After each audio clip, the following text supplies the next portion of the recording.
Well, we sent out a survey to the 43 forces and over half didn't even respond.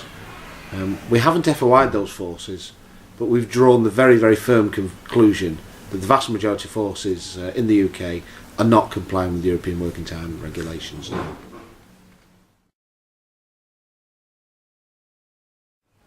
I mean, I think it's a real difficulty for the superintending ranks.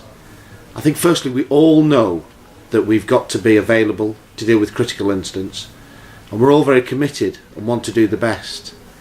And I think it's difficult for us to then distinguish that from undue stress and pressure that is being placed upon us.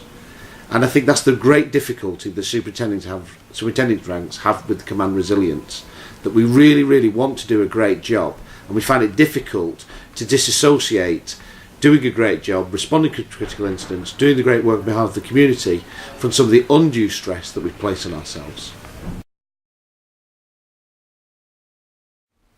Well, I don't think it should be. I mean, I think it's a basic managerial skill. I've got to say, I do think sometimes we as superintendents don't place a duty of care on our staff through a casualness about what we do. And I think with a better regulatory framework over us all, that would improve matters.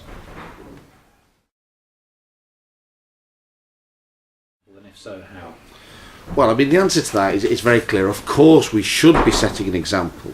But the argument I gave in the presentation today was it's very difficult if there's not a framework over you which sort of forces you to do so.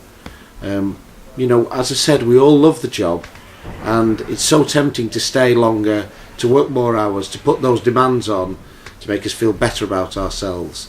And I think, you know, ACPO and the superintendents are very much the same. We work these very long hours, but we actually forget about the example that we're setting.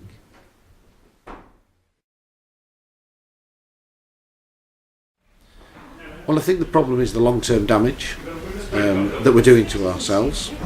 The problem is then the pressure we put down on others. And Alan Jones in the inspector ranks showed some of the obscene hours that some DIs and DCIs are working. And fundamentally, actually, I think this is bad management. Just substituting long hours for better thinking would be a far better way forward.